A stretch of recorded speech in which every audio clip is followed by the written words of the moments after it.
Hey guys, welcome back to another video on my channel. This is a brand new series related to Naruto and Marvel's X-Men series. Well, they both have their own unique advantages, but what will happen if they both collided in a multi-universal crisis? Well, this is going to happen, and there are many twists and turns, but I'm sure you will like it. So don't forget to subscribe, like, and share this video.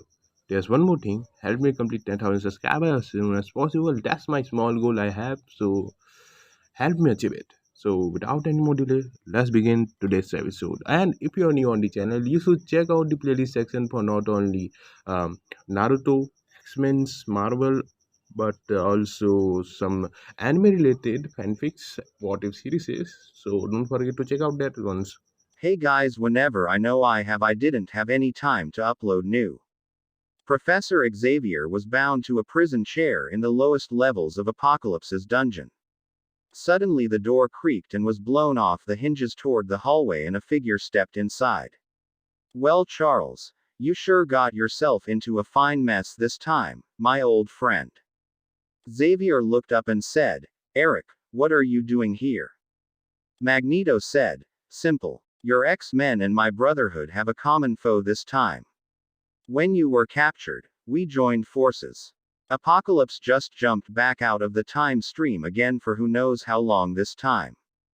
Bishop helped us get here. Now let me take that damn helmet off your head. Charles said. No, don't. Stopping Eric. Eric saw the look on his one-time friend's face. Why? Charles said. There is someone else down here in pain. Extreme pain. I don't know what Apocalypse was doing to him, but he had blown through all my mental barriers with his cries for help. We must find him first. This helmet is the only thing stopping him from destroying my mind. Eric nodded and put the hover chair in front of Charles, helping him into it. Very well. I will help you until we leave here. Then our truce is over. Charles nods, agreeing. Thank you. He said. They both leave the room looking for the other person. Around 20 minutes later, they come upon a steel door with the words, Next Evolution, written on it. Magneto uses his power of magnetism to pull the door open and both enter the room and gasp. There, in a tank filled with liquid, was a blond boy who looked maybe 4 years old. Xavier goes over to the tank and puts his hand on it and quickly pulled it away, saying, My God, what has he done? His voice filled with terror and anger at the same time. Magneto asked, What is it, Charles? The professor said, This boy. He is the source of the pain. He's been altered genetically. Magneto frowned. What do you mean by altered genetically? His eyes narrow as he rubs his arm where the concentration camp number was tattooed into his skin. Xavier replied, This boy has had countless things done to him. Tell me, what do you feel inside of him? Is it the same as? Magneto moves closer, touching the tank with the boy inside. A moment passes as his power reads the boy and goes wide-eyed and shakes his head and says, Yes, adamantium bonded. I guess Apocalypse was wanting to make a clone of Wolverine. Xavier goes to the computer and starts looking at files, hacking into the system with skill and finesse. Not just him, I'm afraid. It looks like he used you, me, Iceman, Storm, Rogue, Gambit, Nightcrawler, Mystique and Pyro. He must have wanted to turn this boy into an ultimate soldier, and then clone him. He's only had him for 6 months, and has already added all of those genetic materials to the boy. What is even more miraculous is that they have been accepted into his body. Magneto spoke with mild shock in his voice, but how is that possible? Sure, 1 or 2 could be expected. I mean, Rogue's ability could make it happen, but only for a little while. And with her, she has to kill the other person to keep that power, causing mental backlash. How can this child have survived them all? Xavier had continued to read, scanning files and documents. My God, you bastard. This is low, even for you, Apocalypse. Magneto leaned closer, trying to read what his friend had. What? Xavier typed something and a monitor screen came to life on the wall. It showed Apocalypse at work, doing the bonding of the various DNAs to the boys. As he worked, he spoke, recording the procedure for future viewings. This is it. After all my years of research, I have finally found a way to make the perfect mutant. I just had to use one of my earlier projects on a parallel world, where mutant DNA took a different evolution. It became what they call bloodlines, and I have bonded it with a non-bloodline human infant. Yes, the village leader was an idiot, sacrificing his own life as well as his own son's to put that creature into his body. By doing that, it made it acceptable to most mutant DNA. Unfortunately, I have not found a way to manipulate it to the point where I can safely have it take Cyclops' optic power. Yet. But given time, it should work. The only thing I do not like is the boy's mind. After I gave him the psychic power from Charles Xavier, he was able to destroy my little pet inside of him. By doing so, it caused the creature to be absorbed by the boy. He has also had an adverse reaction to Rogue's DNA, but for now I will leave it be, since he is still coming along so nicely. Oh well, I can always recreate the project known as Kyubi, and send it back to that world. In the meantime, I can keep adding more DNAs and working on this prototype. Ha ha ha ha. The screen faded to black, showing reflections of their shocked faces. Magneto said shakily, "That's low, Charles. Even they were not that low. This boy, does he have a name?" Charles typed some more, looking for the data, and the screen came to life again. This time it showed the village of Konoha, and Apocalypse's voice said, "This is the village Konoha, coordinates 240x 154y89z. Test subject. Kyubi, known to the humans as Naruto Uzumaki aka Namikaze, was born on October 10th. Subject shows signs of advanced healing as viewed on these occasions. The visual of the peaceful village changed to a scene of several mob attacks on the boy. Each time he was saved by the same man and a few others wearing masks. Subject was taken on his 3rd birthday after an attack on his life. He had already formed an emotional bond to one known as the Sandaime Hokage, or as the subject refers to him as Gigi. Decision to take child now was so he could be mentally conditioned after the initial tests were complete and have him dedicated to my agendas. After that, the screen went blank again. Both men looked at each other and then to the child. They were still staring at the boy when Wolverine, Cyclops and Rogue ran in. Cyclops asked, "Are you okay, Professor?" Charles looked at Naruto and shook his head angrily. "No, I'm pissed." Wolverine, "Cut the boy out of there, but don't touch him. For now, Rogue will have to." Rogue nodded, but looked at the professor with mild doubt. "But Professor, you know I can't touch him." Charles spoke softly. "Rogue, for now I think you might be the only one who can touch him. Cyclops, have Forge and Bishop go through this computer and get me everything they can from it. I want to find out what else that bastard has done to this boy." Wolverine thrust out his claws and said, "Let's get cutting," and he made a single slash with each arm against the glass, forming an X. With sharp cracking sounds, it shattered, and Rogue walked carefully over after the fluid drained away and picked up the shivering boy. Dazed blue eyes looked up at her green ones, and he gently touched her face. Rouge felt stunned when he touched her face, and nothing happened. She looked at everyone and said, gasped, He's not affected." Charles asked gently, "Is he draining you of your power?" She shakes her head no, and Wolverine looks at the boy and narrowed his eyes. The boy's hand falls back to his chest, shaking with cold, and Wolverine reaches out and places the small hand in his own. Again, nothing happened. The professor raised an eyebrow and sat back in his hover chair. "Interesting." Cyclops finished speaking on the comm link to the other X-Men. "They're on their way, Professor." "Who is the boy, sir?" Charles looked at Magneto, who shared a look between them.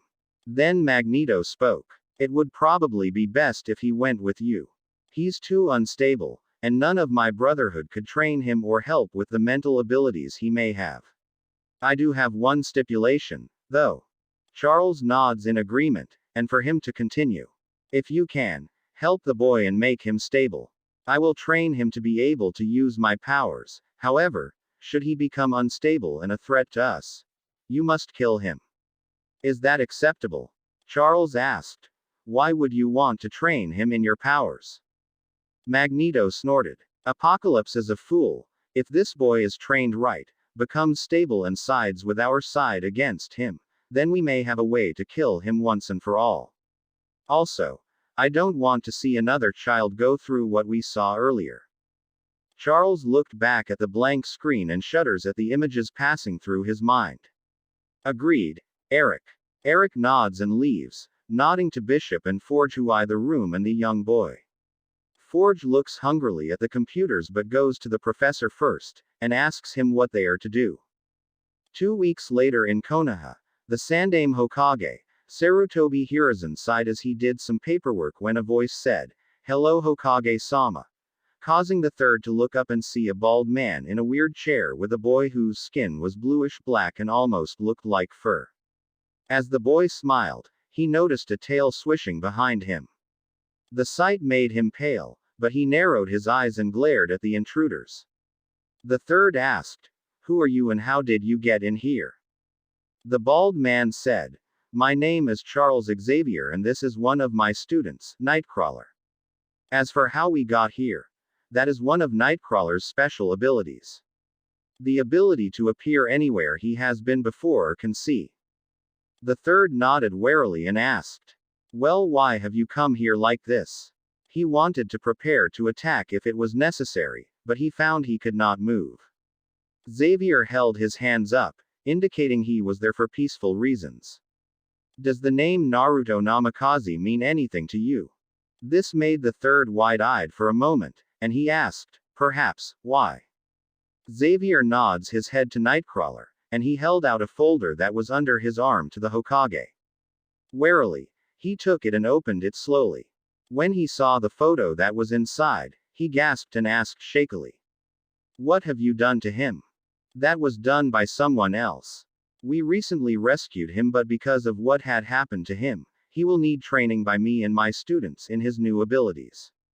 He is also mentally unstable thanks to all the torture he felt. By not only the man who did that to him but also this village." Charles said with a touch of scorn at the word, village. The third scowled, angry that this stranger thought so little of his village. "Who did this and where is he? I want to see Naruto." Charles tossed a watch onto the desk and said, "That is a special watch. It allows a user to travel from one place to another, in time or in this case dimensions. Push the red button and you will enter the time stream. From there, you can any place you want. And when you're ready to return home, you just push the green button. If you want to see him then you must come." Holding out his hand, he gently takes back the folder that was held limply in the third's hand. Nightcrawler and Charles both push the green buttons on their wrists and vanish, leaving the Hokage to think about just what he was going to do. Slowly, he picked up the watch and fingered the red button, deciding what to do.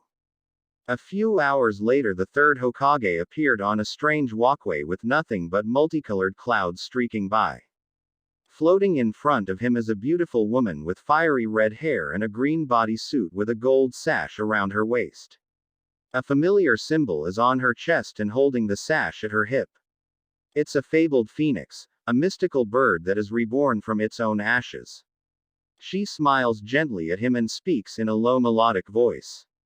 "Welcome Hokage-sama. I am Jean Grey. The professor asked me to wait for you and led you to where Naruto is." The third said, "What is this place?" Jean was quiet a moment and spoke carefully. "This is the time stream. It allows people to travel from one point in time to another. It was also where we rescued Naruto from." "Rescued him from who or what?" he asked, moving closer to the beautiful woman. Jean said, "I am sorry but you will have to ask the professor about that. One rule about messing with different times and dimensions is, We try not to change too much, or give too much information if possible. Technology from one time or place could destroy another entire dimension, if used even once there. The third said, very well. I can see where that could be true. But, until I see Naruto and I am sure he is okay, I won't trust you. Jean smiled and said, understandable. As they appeared at an end of a walkway, Jean held up a small device and a circular white portal appeared. She stepped through and the third followed her carefully. The third blinked as he came out into bright sunshine and looked around and saw himself outside of a strange building. The design was unfamiliar and he saw a sign in a language he couldn't understand. Pointing to it, he asked, what does that say? Jean said, oh, forgive me. You see that watch the professor gave you? It allows you to understand English, which is the language spoken in this location of the world. In your world, I believe it is Japanese. Now all you have to do is press the white button on the watch and point it at any sign and it will translate it into Japanese for you to read. The third looked at the device and pressed the white button and a small beam scanned the sign and he read softly. Xavier's School for the Gifted. Jean nods and said, now come, I need to get back to checking up on Naruto. As she led the Sandame into the building.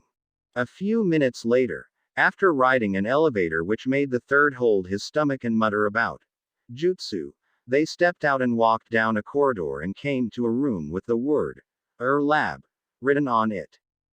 Jean put her hand on the door and it slid open with a soft hiss, showing the third the small boy he'd come to see. Naruto was on a metal table, his normally sun-kissed skin as pale as the sheet covering him. He ran over to Naruto but a man with an unusual yellow suit and a skin-tight mask covering his eyes moved to stand in front of him. The third pulled up short and glared at the man. Why are you stopping me? Xavier hovered in and said, Wolverine, enough. Wolverine stepped back, but gave a soft snarl at the aging Hokage. Xavier said, sorry about that, but we have to warn you about some of the things that have been done to him. Some of those things could kill you, so give us a few moments, please. The third nodded slowly and Xavier said, when we recently rescued Naruto here, we got several data recordings of information showing what was done to him. If you would like to watch them with me, I can answer any questions you have. If I can. Then we will try and awaken him so you can talk to him. The Sandame sighed heavily, realizing he really had no choice if he wanted to know what had happened to the boy and said, very well. The third and the professor both sat in front of a monitor as it came to life, and they watched as Apocalypse told about how he sent Kyuubi into the other dimension and how he kidnapped Naruto. They watched as the adamantium bonding was done to the boy as well as other unmentionable things. When it was over, the Sandame said, I see, that thing that did this all. Who was he? Xavier said, he goes by the name Apocalypse. As best as we can tell, he is thousands of years old. He believes that he can control the evolution of mankind, and he wants to be revered as a god. We believe he was actually one of the first mutants but can't tell for sure. Sarutobi asked, what is a mutant? Xavier frowned a moment, trying to word it so the man would understand and said, the best way I can explain it to you is this. In your world, you have what is called bloodlines, correct? The third nods and Xavier said, well, those bloodlines are created when humans carry an extra genetic sequence in their DNA. However, that sequence is constantly repeated from parent to child. In this world, the extra sequence appears randomly, meaning that sometimes parents have it, and children don't or vice versa. It is random and what it does also is random. In our history, when mutants used to appear, they were hunted down and killed for being different. But, in the last 100 years nearly 1/5 of the world population suddenly got the extra DNA sequence, so we are not sure of what the long-term implications this will be. It is possible that the extra sequence will stabilize and become bloodlines for our world, but it's too early to tell. We also don't know what effect it will have on Naruto since your world's DNA is more set. The third nods, getting most of it because two of his students had worked with DNA before, and he knew of the extra sequence as well as some of the terminology. He then asked, "That metal that is inside of him, what is it?" Wolverine popped out his claws and said, "Adamantium. It is the hardest known metal in the world. Once it is heated and molded to a frame, it is impossible to break." Nodding in understanding, the third asked, "Are yours natural or were they made like what happened to Naruto?" Wolverine said, "I was born with an advanced healing ability similar to what the kid has. A scientist in another country captured me, and did that to me also, but when he did it, it wiped out most of my memories except for the last year before that day. Okay, I can understand the metal now, and the healing abilities since he had that before his kidnapping thanks to the Kyuubi. What other things can he do?" Xavier used his powers and mentally linked to the third. "He now has my power and I have the ability to read people's minds. Right now, though, he is unstable and can't control it. And it could kill him unless he's trained, or he could kill others by accident." The third's eyes were wide and said, "I see. Anything else?" Xavier said, "Well, a student of mine whose code name is Rogue, has a very deadly power which makes it impossible for her to touch another person without stealing their life force. I believe in your world it's called chakra, but it's not just chakra. She can also steal bloodlines as well. Naruto was given some of her DNA also, but he can touch Rogue and Wolverine both and not drain them of anything. But since your body is different than ours, we are not sure if that power would activate and it might draw out your chakra. It was one of the main reasons I wanted you to understand things before we tried to wake him up. As for what else has happened to him, we will have to wait until we begin testing and training him to use his powers to know for sure. Since all but 3 of the powers he was given came from the DNA of most of my students, it won't be hard to train him. And as for the other 3, well, they will help also." The Sandaime nods slowly and said, "This is a lot to take in. What would happen if he is not trained to use these powers?" Xavier said, "I won't lie to you about this. Right now, Naruto is both mentally and physically unstable because of what has happened to him. His powers could either fade away or all go haywire at once and kill him, and everyone around him. I honestly believe the best thing for him right now is for you to let us work with him. To understand these powers, and learn to use them correctly. We also have more knowledge of what mutant genes do to the bodies they inhabit, and if something life-threatening happens to him, we have the best chance to save him." The Sandaime closed his eyes and asked, "If his powers are really as unstable as you claim, what would happen if he becomes a risk?" Xavier said, "We have ways to neutralize the DNA of mutants in this world. As I told you, people fear what is different from them, and some scientists have found ways to strip mutants of any and all powers. But usually it is with a slave collar. I detest this, but it would be better than the alternative." The Sandaime asked, "What is the alternative?"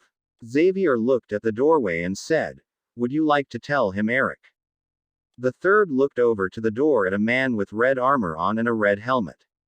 The man said, "If the boy were to truly become a risk, where we are unable to stop him and save his life, we would have no choice but to end it."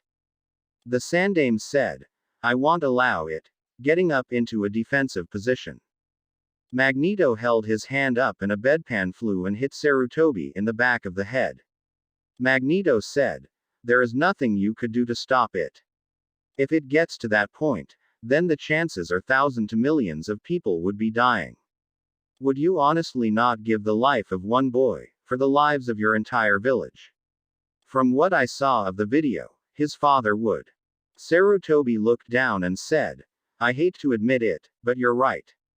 It's just that. I promised his father I would protect him. The day he disappeared, I felt like I failed both of them. And then you show up with this information on him. I felt like I could finally honor that wish." Xavier said, "I understand, and we won't harm him unless absolutely necessary. Now as for the boy. I think it's time to wake him." Jean walked over to Naruto and gave him a shot. She then placed her hand on his head, and after a few moments, she took it away and stepped back and said, "That should do it, Professor." Xavier said, "Thank you, Jean." As everyone looked at Naruto, he slowly opened his eyes and looked around sleepily at first, then frantically as he didn't recognize where he was. The Sandaime ran over to Naruto and said, "Naruto, it's me. Can you hear me?" Naruto locked eyes on the Sandaime and slowly shook his head as he closed his eyes, trying to tell if it was real. Sarutobi frowned and asked, "What is wrong with him?" Xavier said, "It's like I told you. He has had a lot of mental damage from this experience. He thinks you're part of his imagination right now." The Sandaime put his hand on Naruto's head and said, "I'm so sorry, Naruto. It is really me." As he looked sadly at Naruto. Naruto looked at him and slowly raised his hand up and touched the Sandaime with one finger and then two. Then he started to cry as he grabbed hold of the robes the Sandaime wore, holding on for dear life, and he whispered weakly, "Gigi." The Sandaime smiled a small smile and said, "Yes, Naruto, it's me." Naruto brought his other hand over and screamed, "Gigi," as he pulled himself tight to the older man as he cried. After several minutes, Naruto pulled away and looked around and saw everyone and thought, "Who are these people?" Xavier said, "We were the ones who rescued you, Naruto, and brought your Gigi here to see you." Naruto nods and asked, "Who are?" as he tried to get his mouth to move. Xavier said, "I am Professor Charles Xavier, this is Magneto, a friend. Wolverine and Phoenix, both students of mine," pointing to each person. The Sandaime said, "I thought your name was Jean." Jean said, "It is. I told you my real name is a sign of trust. Unless you are a trusted friend, we usually go by our code names. Naruto here does not trust us yet, so until he does we will go by our code names." The Sandaime nodded and said, "Our Anbu are similar in that matter. I take it this school for the gifted is a school for mutants to learn to control their powers and fight." Xavier said, "Yes and no. We teach our students to control their powers, but we are working toward a world where humans and mutants can live side by side in harmony. Magneto and I are friends, and we both work for the same goal, but we go about it differently. I have created the X-Men and he created the Brotherhood. Sometimes we are allies and other times not. When it comes to Apocalypse though, we both realize the dangers he creates and work together to stop him." The Sandaime nods and Naruto asked, "Where were you, Gigi?" The Sandaime wanted to break down right there but stayed strong for Naruto and said, "You were kidnapped and I did not know where you were taken. These people here saved you." Naruto looked at everyone and said in a quiet voice, "Thank you." Wolverine walked toward Naruto and glared at him and quickly launched his claws out and acted like he was going to cut Naruto, and Naruto put out his hand to block it and one blade shot out of his hand and he cried out holding his hand, and Wolverine said, "Look at me, kid." Naruto was looking at his hand that was hurting where the blade was sticking out, and Wolverine spoke again with force. "Kid, look at me now." Naruto flinched and looked at Wolverine, who said a little gentler, "Don't look at your hand. Ignore the pain and relax it. When you relax your hand, twist your wrist towards your thumb and the blade should go back inside you skin." Naruto nodded and tried to calm himself down. After taking a relaxing breath, he twisted his wrist and the blade went back in. The itchy burn that followed made him look and he could see the skin healing. He looked closer at the wound and saw the wound completely seal up. Wolverine said, "That is one of many things that has happened to you. Do you want to learn how to use it right, so it won't hurt you?" Naruto looked at the Sandaime, who was looking at Naruto with sad eyes. He had not wanted to believe it, but now he saw the truth. Naruto would have to learn to control these powers because, quite simply, no one in Konoha could teach him. Naruto asked, "Gigi." The Sandaime said, "Naruto, I don't like it, but I have to agree with Xavier. These people here are the only ones who can help you now. If you come back to Konoha, You could hurt yourself or others really badly. Do you want that? Naruto looked down and the third asked to Xavier. How long will it take to train him? Xavier said. It depends, really. Normally I would say around 7 years, but with what has happened to him, I would have to say 10 or 11.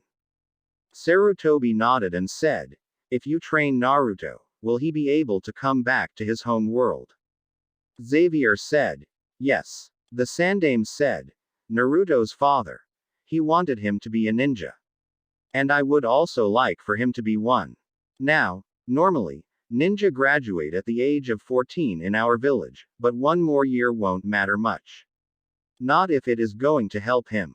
I want Naruto to return when he is 15, though, to be a ninja for his home. Do you agree? Naruto thought. But, Xavier said, very well. But we will need some way to teach him your ninja arts as well. So any information you can give us would be appreciated. The Sandaime nodded and said, I can have everything he will need to know, from the history of our world, to chakra molding and other things.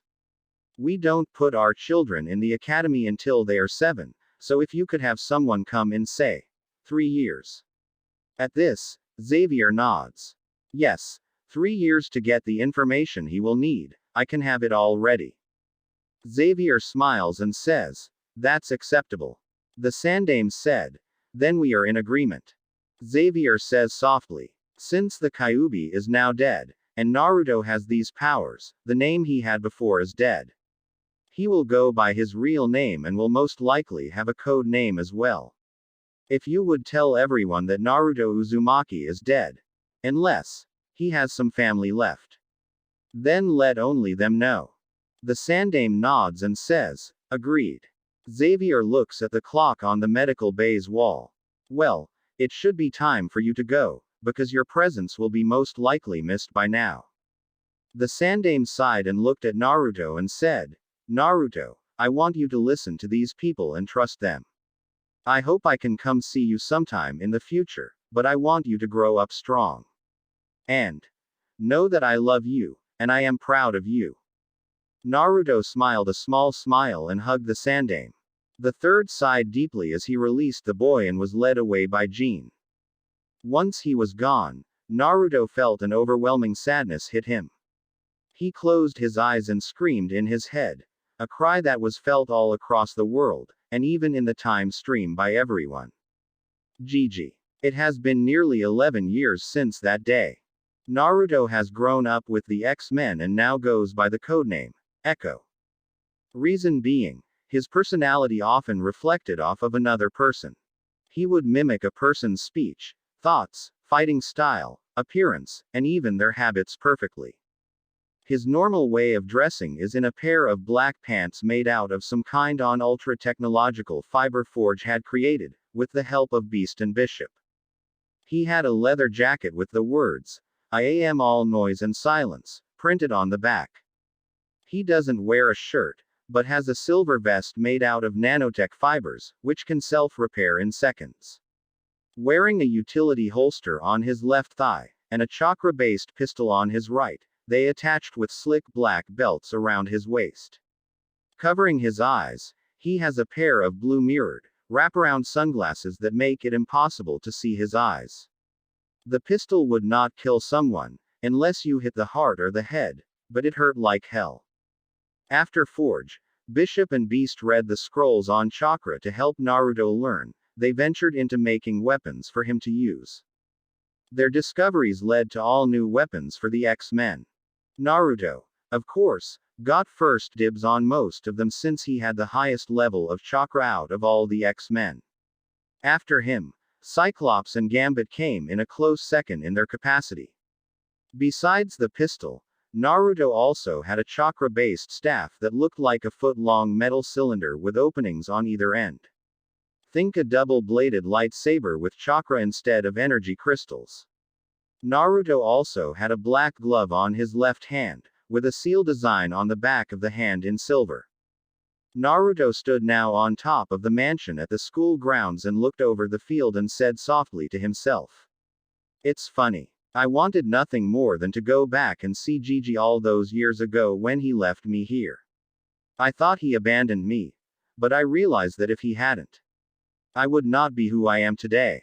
A new voice called out. The way things are in life are hardly ever as we expect them to be.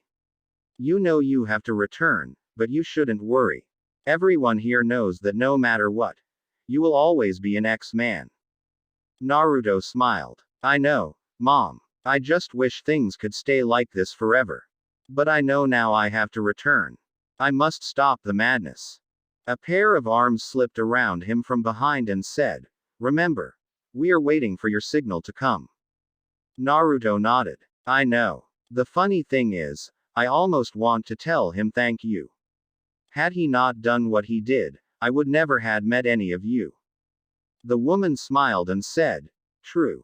And then we would never get a chance like we have now. Naruto's eyes glossed over a moment, and lightning danced in the bright blue orbs, as a bolt of lightning struck a tree at the edge of the grounds. Two men jumped out of the tree and took off running, and Naruto let his eyes return to normal. Damn reporters. Why won't they leave me alone?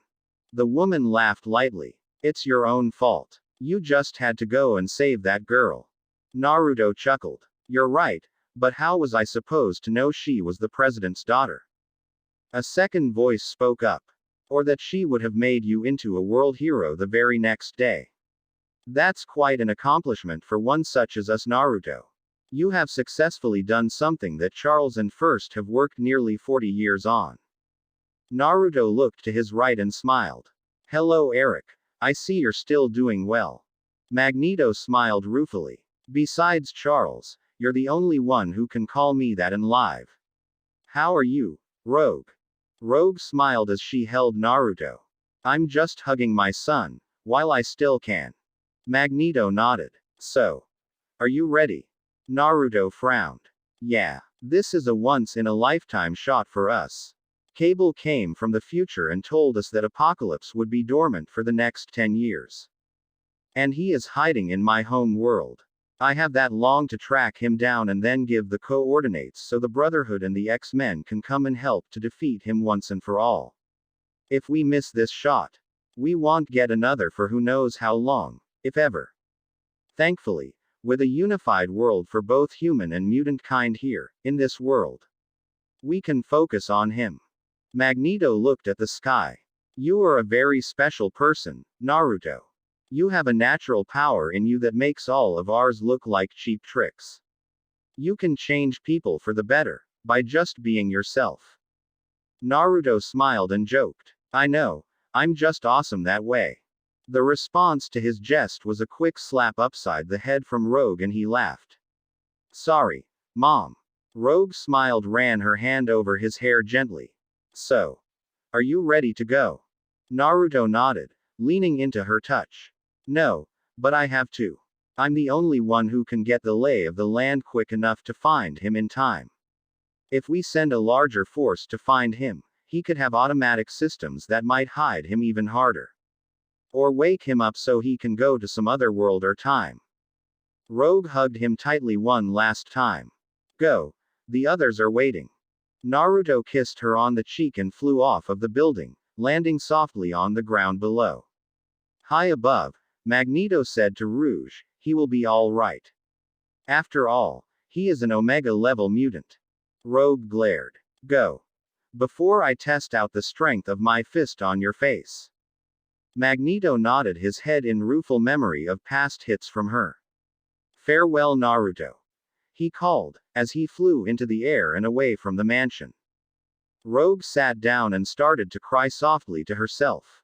Watching as the sun rose in the east, a Cajun-accented voice said, Relax, Cher, he gonna be fine.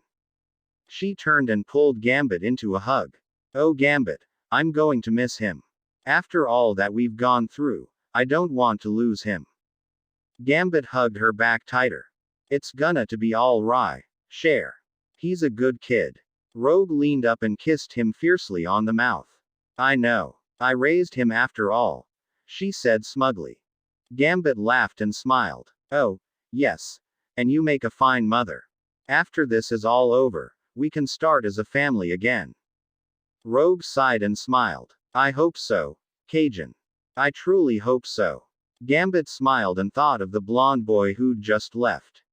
You gave her the greatest gift possible, kid. You gave her the ability to touch again when she wants to. Good luck. He held on to Rogue as the sun rose higher into the sky, showing it was going to be a beautiful day despite the grim occasion. When Naruto got to the training floor, he saw all the X-Men and the students, along with several members of the Brotherhood. They were all waiting for him in a long line, and he smiled as he walked by each one. Every single one of them, they patted him on the back or gave him words of thanks or luck. When he got to the end, he saw Professor Xavier sitting in his hover chair, and he said, Naruto, 11 years ago, when we were at our weakest point, a beacon of hope appeared in the most unusual way. You were that beacon. You came to our world, and with a pure heart and a warrior's spirit, you created a world that all of us are able to finally live in peace with. For this, I want to say, thank you. Naruto grinned shyly. Take care of everyone for me, will you? Xavier said. Of course, Echo. Or should I say, Naruto Namikaze. Well, I remember when I first came here that I was told our code names were given and only our trusted friends could call us our real names. Naruto said. To me, each of you are not my friends. At this pause, some of the assembled frowned or shifted on their feet uneasily. You're my family. And so, with that I say this. Don't forget to wash after every meal, and don't forget to turn off the lights. Everyone in the room looked at him in disbelief or blankly, before people started to snicker. Then everyone burst out laughing at him for going from a real serious speech to a comic relief joke like that. As everyone tried to control themselves, they looked where Naruto was, and the laughter slowly stopped because Naruto was gone. In his place was a poster board with the words in a bubble above it saying hello. Hell. Oh. He. Oh. H. Oh. Oh. If you can't figure it out, think of an echo. The farther it gets, the harder it is to tell what is said. Slowly, everyone left, each thinking over how the strange boy, now their friend, was gone. And the impact he'd had in their lives. Xavier thought back to a specific day, 2 years ago.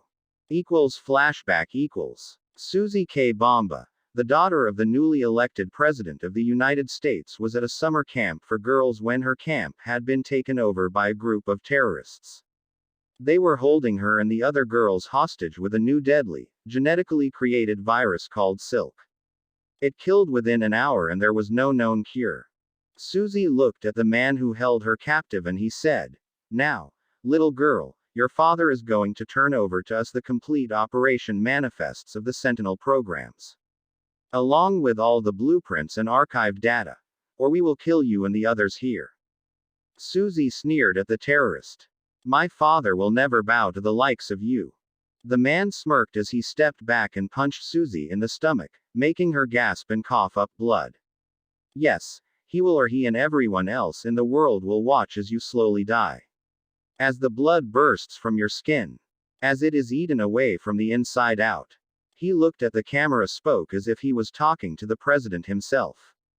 You have heard my threats and demands, Mr. President. Give us what we want in 2 hours or watch as your daughter dies on national television. Quote. 2 hours later, the man walked in front of the camera again and spoke almost sadly, mockingly. You have tried my patience, Mr. President. You could have saved her if you would have just given me the Sentinel program like I asked for. Now this girl will die. He quickly pulled out a needle and stabbed it into Susie's arm and screamed. Now die, bitch. As calmly as he walked in front of the camera, he began to walk away from the fallen girl. Just then, a boy with blonde hair appeared on the edge of the screen, wearing clothes not typical to a summer camp attendee. Hey, jackass. What the hell do you want the Sentinel program for?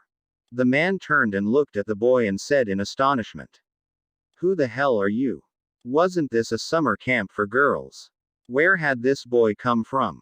The boy said, My name is Echo, and I asked you, what do you want the Sentinel program for? The terrorist frowned.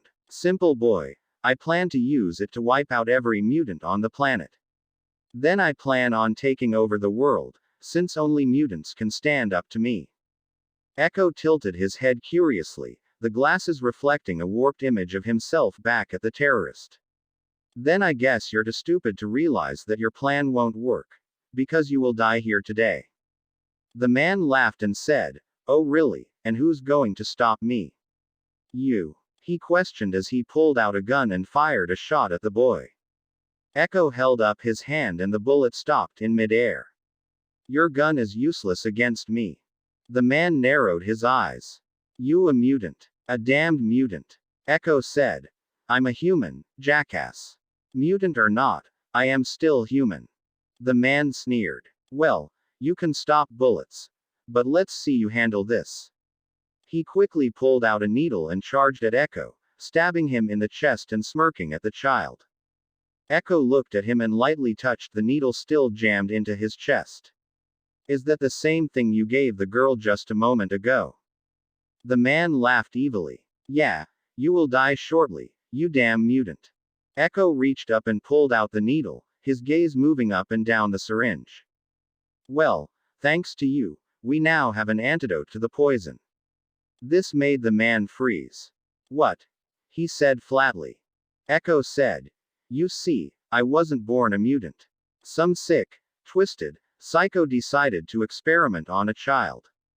He gave me all kinds of powers from different mutants, but one of them is advanced healing. I just need to come in contact with any virus once, and my body will create an antibody for it. So now, as soon as I take care of you, then all I have to do is give this girl some of my antibodies, and she will be fine. But you know, you can do all you want to me, because I don't care since you're an idiot. But, if you pick on the helpless, like you did this girl here, then I have no choice but to see you pay. I was going to kill you, but I'm not your judge or jury. So, I will let the courts take care of you. Until then, you're under citizen's arrest." Echo put his hand on the man and covered him with ice, freezing him in place. Echo walked over to Susie and untied her quickly from her restraints. "Well, let's take care of that virus, shall we?" He then reached into a pouch and pulled out a scroll. Unrolling it, he looked it up and down for several moments. "Ah, here we go. Thank you, Hank McCoy, for teaching me chemistry and how to make medicines," he muttered softly as he sent a small chakra burst to the scroll. After a small cloud of smoke appeared, a small chem lab popped out. Echo rapidly began to work, deftly drawing some of his blood out and mixing it with various other ingredients. After about 15 minutes, he smiled and held up a test tube with a clear fluid. "Well, here we go." He prepared a syringe with some of the clear liquid and said, "If you don't mind, I need to give you this shot, miss, to stop you from dying." Susie was beginning to feel ill. Her stomach was cramping and she was sweating, but ice cold. "How can I trust you? You're a mutant." Echo sighed tiredly. "Like I told the idiot over there, I am also human. And I hate to see people suffer when they can be saved. So, I leave the choice up to you. You can put away your hate and fear of mutants for 2 whole minutes, and allow another human to save your life. Or, you can let all of mankind know that your life could have been saved if you would have just showed a little faith in someone who was different." Susie looked abashed at that, remembering the lessons her father had tried to teach her about tolerance, sharing, and even acting nice to other people. She looked up at him and said, "All right, I trust you." Echo nodded and gave her the shot. Then he turned and made up another needle and capped the rest into the test tube. "Well, since you will be fine, would you answer me a question? What made you so special that the idiot behind me thought the President of the United States would give away military information to him?" The girl blinked, astonished that he hadn't recognized her. Amazed that he wasn't part of some group hired to protect her. "You mean, you don't know who I am?" Echo shook his head. "Nah, I've been on a camping trip in the woods with a friend of mine for the last 4 months. When I heard gunshots, I just came to investigate. I got here just in time to hear him say that the president could save you if he would have just given him the Sentinel program. The girl snorted, and a moment later started to laugh. He thought the president would do it because I'm the president's daughter. Echo blinked and sat back, almost speechless. Well, that's surprising. Since you're the president's daughter, would you mind giving him this? It's the antibodies for whatever the hell he shot you and I up with. My friend is probably worried, so I better get back to my camp. Do you need to call anyone for help or anything? Susie immediately thought of her father and mother, probably wanting more than anything to hear for themselves that she was okay. Yeah. Echo nodded and pulled out a cell phone and pressed it into her hands gently. Go ahead and keep it. It's prepaid and only has an hour left on it, but that should be enough. The police are probably almost here to get you. He quickly pointed back at the self-named idiot, and said, the ice will hold him prisoner for about 24 hours. Yeah. She panicked at the thought of being alone, but called out to him instead. Wait. What's your name? Echo turned and flashed a grin and a small wave. I go by Echo. He said as he left. End flashback equals. Xavier smiled and thought. That one moment of kindness gave the world a chance to see us, not as a threat but as humans. Naruto changed the world that day. Unfortunately, he forgot to erase the numbers from that phone, and the Secret Service traced the numbers here, and then the president came and offered Naruto his thanks. Naruto said he just wanted peace and a chance to hang out with his friends and loved ones without fear. The president took that simple request to heart, then motioned for the UN to recognize mutants as a race, and give them equal rights as anyone else. The Sandaime Hokage of Konoha was looking outside his window and thought, he will be here soon if they keep their end of the bargain. A voice from behind said, you should show more faith in them, Gigi. Startling the third as he turned to look to see who had snuck up on him. The third asked, who are you? The person before him smiled and said, well, you know me as Naruto Namikaze, but I go by Echo now. The third was wide-eyed and said in a shaky voice, is that really you, Naruto? A voice in his head said, can't trust your own eyes, Gigi. Making the third smile and said, so I see you have control over your powers now. Naruto snorts and said, yeah. How have you been? The third said, I missed you. Naruto smiled a small smile and said, well, I'm here for now. The third asked, for now? What do you mean? Naruto said, back in the other world I have people who care for me. I came back here to give my home world a chance to prove to me I actually belong here. If I can't, I am going back. I know you're going to say I was born here and my family was from here, but besides you, Gigi, there is no one else right now who I care for in this world. I came here to see you and give this world a chance. The third sighed as he looked down and said, you're right, I suppose. It saddens me to know it, but at least you are honest with me about it and you are also willing to give this world a chance. So what do you plan to do now that you're here? Naruto said, well, I came to be a ninja, however there is a problem we learned about me. Because of the fact I can't move my fingers in most of the shapes that are required for hand signs because of the adamantium to my bones, all the jutsu I can do will have to be seal-less or made of nothing but the few I can do. The third frowned and said, that will hurt you. Are you able to do the basic ones I sent you? Naruto said, my other powers will let me be just as good. I can use slip to do what you call replacement, but I don't have to grab something to do it. I can move to another spot as long as it is somewhere I have been before or can see.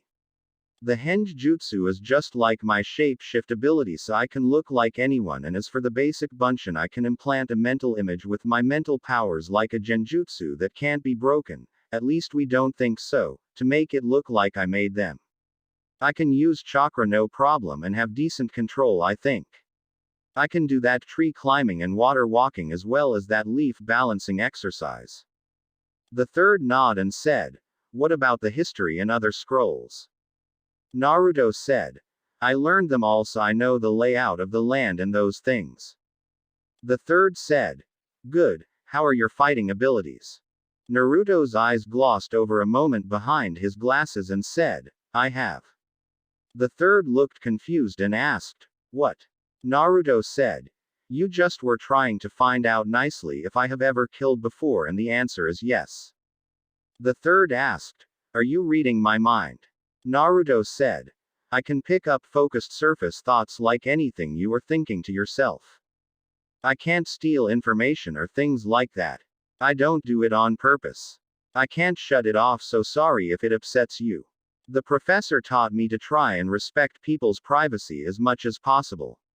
I'm not as strong using it as the professor is, so he never trained me to enter people's minds other than to implant the idea of illusions in their heads like genjutsu, but I am more of a frontline fighter, so illusions are not my real style. The third nods, relaxing, and said, In that case, I can understand. I know what happened to you was not your choice, but please try not to read my thoughts if possible. I have many secrets and it is nearly impossible to guard your thoughts. Naruto said, I understand. It's one of the powers I have I don't really like to use if I can keep from it. The third nods and said, Right, well, you came earlier than I thought you would, so you have about a week in the academy left if you would like to learn of you future teammates. I would like to know how strong you were and also about how you were forced to make your first kill. Naruto frowned and said, My skills are currently around high chunin to low junin if I were to guess by your standards. In mutant standards, I am an omega level mutant. The third asked, What is an omega level mutant, Naruto? Naruto said, I have the powers of some of the most powerful mutants. I may even be immortal. Shocking the third. The third asked, When you say immortal, what exactly do you mean? Naruto said, Like Apocalypse and possibly Wolverine, I may be unable to die of old age. I can be killed, of course, but it will be very, very difficult. The third blinked and said, I see, keep that info secret between yourself and me. Naruto nods and asked, So where am I to stay while I'm here? The third pulled out some keys and said, Come with me. As they left the office. 10 minutes later, the third stopped in front of a 2-story home and he said, Xavier had a few of the X-Men come here over the last few months secretly and they have built this place for you. Here are the keys. You can explore it later. We need to get you to the academy. Naruto nods and thought, so this was the surprise they were talking about. It looks like a mini mansion. I wonder if it has some of the things the real mansion has. Hopefully a danger room. After another 10 minutes, Naruto and the third were standing outside of a classroom and the third knocked and waited. The door opened and a man with a scar across his nose gasped and said, Hokage-sama, to what do we owe the honor of your visit? As he stepped aside. The third walked in and smiled at the classroom and Naruto stepped in beside him and looked at the teacher in front of him. The third said, Sorry to interrupt you, class Iruka, but I have a new student for you. He has been traveling abroad and has recently returned. Iruka, this is. Naruto held out his hand and said, The name's Echo. Iruka smiled and said, It's nice to meet you, Echo. That is an unusual name. The third smiled and said, That is a code name he has traveled under, but his real name is classified for certain reasons. Now, Echo. This is Iruka and he will be your primary teacher, and this man here is his assistant Mizuki. Naruto looked at him and the third heard, Gigi, who is Orochimaru? The third eyes widened a moment and thought, an S-class criminal of Konoha that was at one time my student. Why? Naruto thought. Mizuki just thought how much he can't wait to get out of this village and go to Orochimaru with something called the Forbidden Scroll. As he pulled his hand away from Mizuki. The third narrowed his eyes and thought, That's not good, I need to get some proof to arrest him without letting. Naruto said, Mizuki, huh? I heard of you before. Mizuki blinked and said, I hope it was all good. Naruto said, Well, that depends. I mean, Orochimaru talked highly of you. Mizuki blinked as he thought, How the hell does he know Orochimaru? Shit, the third is looking at me now. Better cover it up since he never did trust me after I killed my teammate and asked, What are you talking about? In a confused voice. Naruto said. Orochimaru told me how proud he was when you killed your teammate. The third eyes went wide and said, Mizuki, you have better start explaining. So how was the video? If you like it, then why don't you subscribe the channel and turn on the bell icon for upcoming videos and upcoming series on the channel. And if you have any kind of suggestion, or if you have if you want to express your emotions or experience on this video, why don't you go to the comment section and tell us about it? So if you like it, then subscribe, share, and watch it once more with your friends. See you later.